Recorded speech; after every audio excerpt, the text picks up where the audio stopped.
hukum. Dalam pengertian sempit, makna negara hukum mengacu pada pengertian undang-undang sebagai aturan tertulis yang dibuat oleh badan legislatif. Pengertian sempit ini kemudian melahirkan makna negara hukum sebagai negara undang-undang, which stat, gazette stat, et al. Yang bertujuan semata-mata untuk memperoleh ketertiban dan kepastian hukum. Sementara itu, makna negara hukum dalam pengertian luas mengacu pada dimensi hukum yang bersifat etis, sehingga melahirkan makna negara hukum sebagai Rechtsstaat et Droit atau rule of law. Sedangkan menurut Wirjono Projodikoro, negara hukum adalah negara yang berdiri di atas hukum yang menjamin keadilan bagi warga negaranya.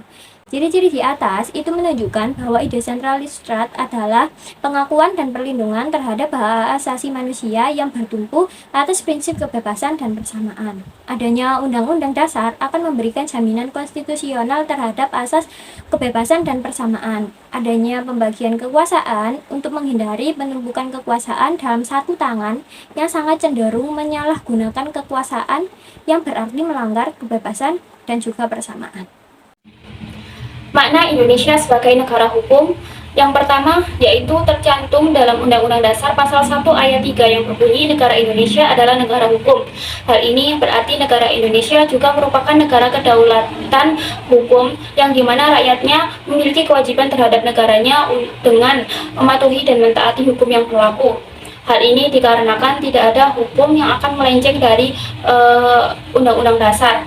Yang kedua yaitu negara Indonesia adalah negara hukum dinamis atau negara hukum kesejahteraan atau bisa disebut dengan welfare state, yang berimplikasi bahwa para penyelenggara negara melaksanakan tugasnya dilandasi dengan ide-ide kreatif dan inovatif. Maka pada esensinya hukum nasional Indonesia harus tampil secara akomodatif, adaptif, dan progresif. Yang pertama yaitu akomodatif, yang berarti bahwa mampu menyerap dan menampung keinginan masyarakat. Makna hukum seperti ini menggambarkan bahwa hukum memiliki fungsi sebagai pengayom dan pelindung masyarakat. Yang kedua yaitu adaptif, yakni mampu menyesuaikan dinamika perkembangan zaman sehingga tidak pernah usang. Yang ketiga yaitu progresif. Progresif ini berarti berorientasi kemajuan dan perspektif masa depan.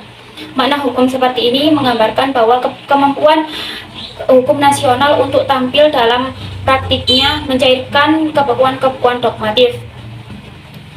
Hukum menciptakan kebenaran dan peradilan bagi setiap anggota masyarakat. Saya akan menjelaskan tentang hubungan antara negara hukum dengan hak asasi manusia. Hubungan antara negara hukum dengan hak asasi manusia itu saling keterkaitan antara satu sama lain. Seperti halnya jika dalam satu negara pelindungan HAM itu tidak dilindungi, maka negara tersebut bukanlah negara hukum, melainkan negara diktator dengan pemerintahan yang otoriter. Mengapa demikian? Karena pemerintahan otoriter dan diktator seringkali mengabaikan ataupun menghancurkan mekanisme dari pelindungan hak asasi manusia itu sendiri. Dalam konteks pemerintahan tersebut atau negara tersebut, hak asasi manusia itu tidak dilindungi ataupun sering diabaikan oleh pemerintahan tersebut. Oleh karena itu, ketika hak asasi manusia itu tidak dilindungi, maka negara tersebut bukanlah negara hukum yang berdasarkan prinsip-prinsip demokrasi, supremasi hukum, dan penghormatan terhadap hak asasi manusia. Perlindungan hak asasi manusia itu sendiri terwujud dalam bentuk konstitusi dan undang-undang. Keberadaan konstitusi ini membawa kepada bagaimana pemerintah itu agar tidak bisa sewenang-wenang dalam menjalankan administrasi negara. Dengan adanya konstitusi juga, perlindungan HAM itu menjadi filosofi dari negara hukum. Hubungan antara negara hukum dan hak asasi manusia itu tidak hanya dalam bentuk formal saja, namun bisa dilihat secara material. Secara formal kita bisa dilihat dari perlindungan hak asasi manusia itu menjadi ciri utama konsep dari pelindung negara hukum. Secara material itu bisa digambarkan dari bagaimana sikap tindak penyelenggara negara itu harus sesuai dengan aturan hukum sebagai asas legalitas. Lah, asas legalitas itu apa? Asas legalitas adalah segala sesuatu tindakan pemerintah harus sesuai dengan peraturan perundang-undangan yang sah dan tertulis. Indonesia sebagai negara hukum amatlah menghormati bagaimana prinsip-prinsip penegakan hak asasi manusia. Dilihat dari segi hukum dan konstitusi, tekad bangsa Indonesia tercermin dalam berbagai ketentuan seperti halnya dalam pembukaan Undang-Undang Dasar 1945, Pancasila, dan undang-undang setelah amandemen dan undang-undang seperti contohnya Undang-Undang Nomor 29 Tahun 1999 tentang Hak Asasi Manusia. Di sini saya akan mempresentasikan tentang hak asasi manusia. Hak asasi manusia adalah hak dasar yang secara kodrat melekat pada diri manusia, yang mempunyai sifat universal dan langgeng. Maka dari itu, harus dilindungi dan dihormati, serta dipertahankan, dan juga tidak boleh diabaikan ataupun dikurangi, dan tidak boleh dirampas oleh siapapun. Saya Zahra Nukamia akan menjelaskan jenis-jenis hak asasi manusia. Hak asasi manusia terdapat 4 jenis. Yang pertama yaitu hak asasi sipil, hak asasi politik, hak asasi sosial budaya, dan juga hak asasi ekonomi. Hak asasi sipil merupakan hak yang dimiliki oleh setiap orang, seperti hak untuk melanjutkan hidup, hak untuk memeluk agama, hak untuk bebas beribadah kepada Tuhan Yang Maha Esa, seperti halnya yang tercantum dalam Undang-Undang Dasar di pasal 28A dan juga 28E.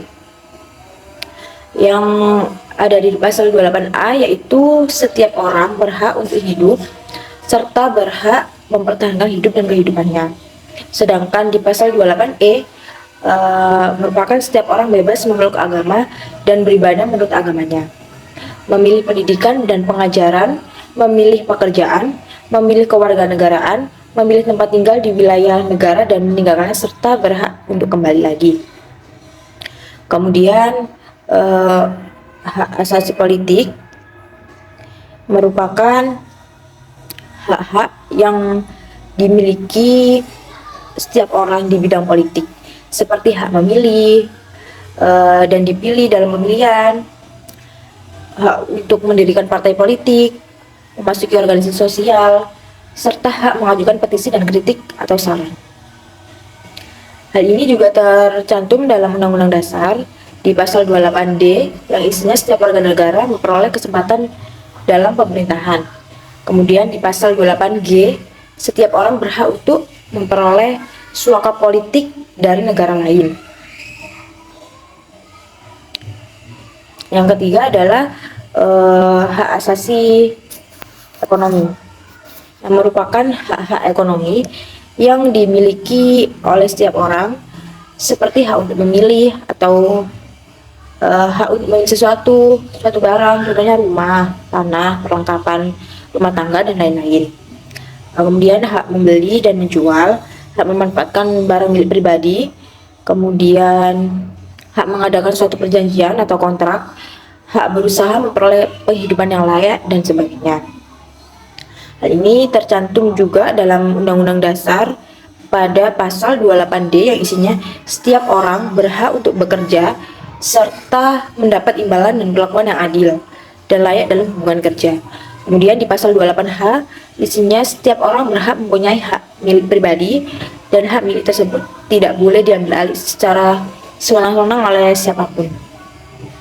Yang terakhir yaitu hak asasi sosial budaya, merupakan hak yang dimiliki setiap orang di bidang kehidupan sosial budaya, seperti hak memperoleh pendidikan, hak memperoleh pelayanan sosial, hak memperoleh pelayanan kesehatan, kebebasan bergaul dalam masyarakat, kebebasan berhasil karya, dan hak mengembangkan kebudayaan yang disukai.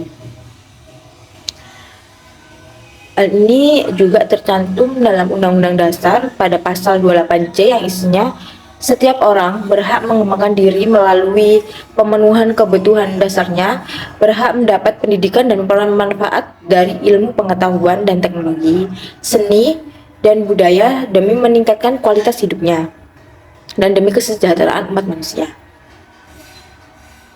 Kemudian setiap orang berhak untuk memajukan dirinya dengan memperjuangkan haknya secara kolektif untuk membangun masyarakat, bangsa, dan negaranya. Nah, selanjutnya saya akan membahas mengenai satu kasus terkait pelanggaran hak asasi manusia yang pernah terjadi dan viral di Indonesia, yakni kasus pembunuhan Angelin, bocah 8 tahun yang dibunuh oleh ibu angkatnya sendiri, yakni Margaret, yang diduga akibat pembagian harta warisan. Sebelum dibunuh, Angelin ini selalu disiksa secara fisik dan mental. Bahkan setelah dibunuh pun, jasadnya disembunyikan dan dikuburkan di belakang halaman rumahnya, tepatnya di sekitar kandang ayam. Dalam kasus ini, jelas bahwa Margaret sudah melanggar aturan hukum dengan melenyapkan hak asasi anak angkatnya. Margaret juga sudah tidak memenuhi tuntutan dalam pasal 28A tentang hak untuk hidup dan pasal 28B ayat 2 karena dia juga sudah menelantarkan dan melakukan penganiayaan terhadap anak angkatnya tersebut. Selain itu, tindakan Margaret ini juga melanggar nilai dalam Pancasila. Salah satunya yaitu dalam sila pertama, yang mana hanya Tuhan atau Allah yang bisa atau berhak menghidupkan dan mematikan manusia, bukan manusia yang mematikan sesama manusia. Ada beberapa faktor yang menyebabkan seseorang itu melanggar hak asasi orang lain. Dalam kasus ini, salah satu faktornya yaitu sikap egois atau mementingkan diri sendiri. Setelah suami Margaret ini meninggal, dia itu menjadi pribadi yang egois dan cenderung temperamental, sehingga dia meluapkan semua emosinya kepada Angelin, satu-satunya anak yang tinggal bersamanya setelah kedua anak kandungnya itu pergi keluar untuk kuliah.